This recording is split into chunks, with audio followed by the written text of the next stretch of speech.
It is 56 degrees in Beaver, 56 degrees in Ambridge, going to be an intermittent day of rain. Yuck.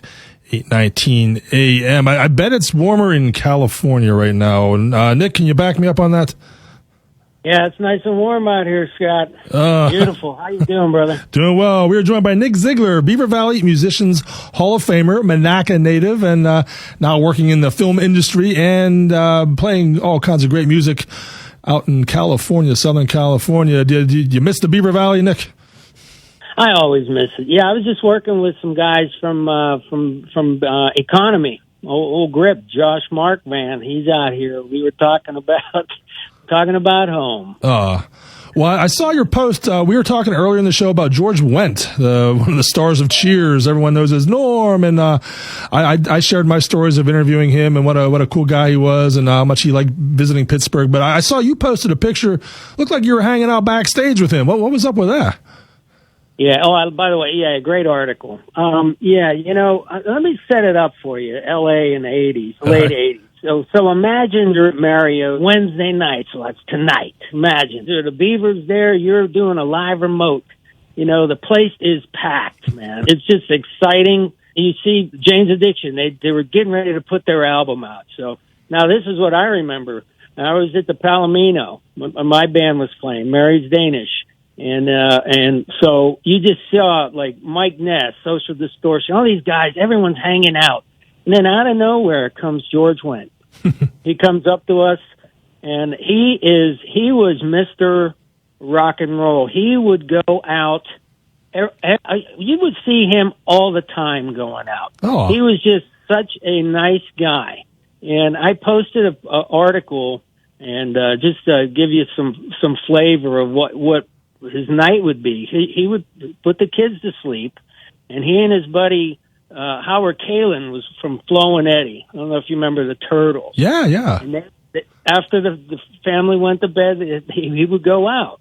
And so one night, again, we're at Club Lingerie, and George, remember, he came to see us, and there was a nice little article, and he's saying what he liked about the Leonards, and just like he was just the ultimate rock and roller, Was he like his Norm character? Was he drinking beer? Was he firing off funny one-liners or?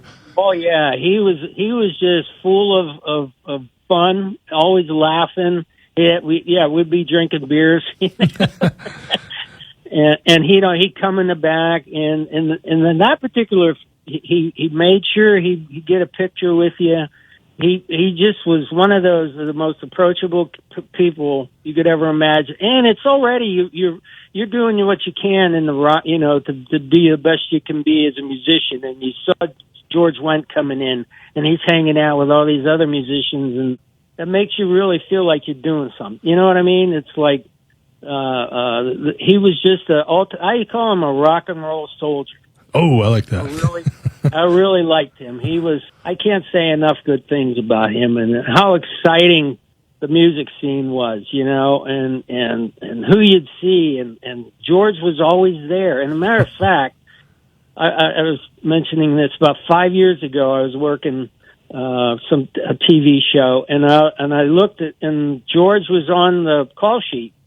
And I saw him there, and I found this photograph, and I went up to him after about middle of the day, and I said, George, I don't know if you remember this.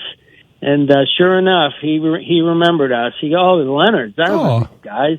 And then we were just talking like you and I are talking about, the LA, the scene, and talking about bands like Social Distortion, and he liked Thelonious Monster, Red Hot Chili Peppers, you name it, and all the Raji's bands that were like REM. You'd see REM hanging out, in 1980, 89, all these guys. So George was such a wonderful guy. When I read that today or saw the post, I was heartbroken, Yeah, indeed. We're talking with Nick Ziegler, Monaca Hall of Famer, Beaver Valley Musicians Hall of Famer, now in a California band, the 4019s. And you have another TV star that's one of your fans. I've seen you hanging out and talking with Price is Right host Drew Carey. How did Drew discover your music?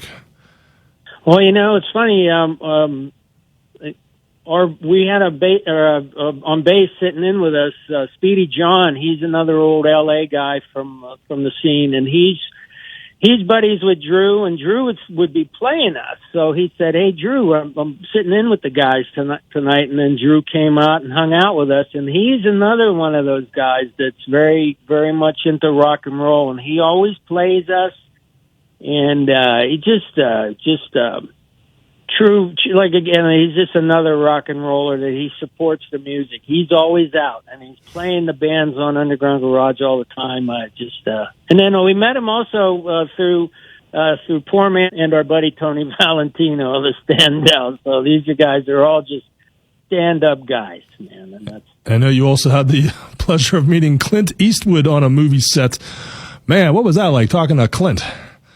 I was talking to him when we were working on a show, Jersey Boys, and there was a lot of makeup being done and prosthetics because as the characters age. So we're standing around, and I just I'd hear him talking about, all these movies he worked on, all the spaghetti westerns and Dirty Harry, and I said, I'm gonna ask him a question, man. So I'm standing right next to him, and then I just said, hey, tell me about, it was a movie, and your audience might not remember, Coogan's Bluff.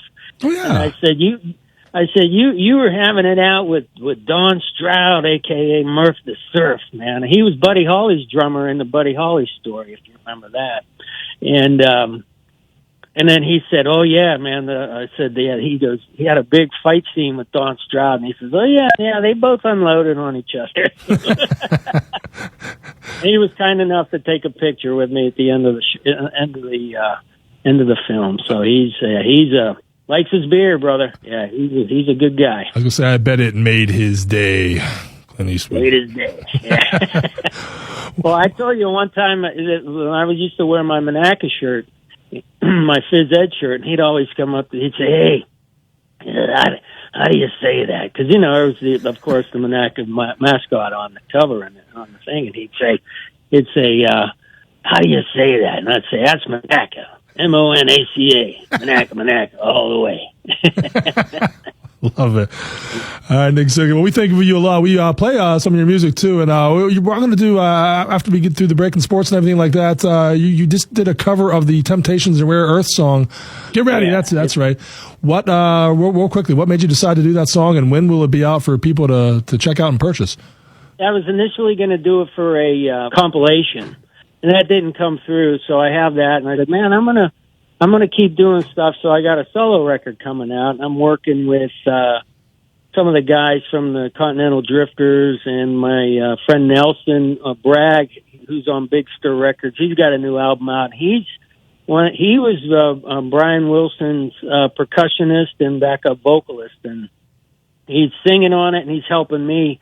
He's doing background, and he helps coach me on vocals. He's a heck of a guy to learn from, he'd tell me stories of how Brian, this is how they work, And I go, how do you get all these, how do you know where to go, what pitch to, he says, you know what, man, you just do it, And that's the best advice I could get, All right, we'll get that song on just a little bit. We're going to do news right now. But Nick Sigler, thanks for representing Beaver County in California. Next time you're back in town, we got to have you in studio telling some more stories about Hollywood music and all the great things you're doing out there.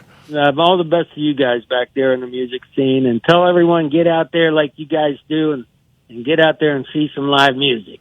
Love it. All right, buddy. Take care. All right, man. Thanks.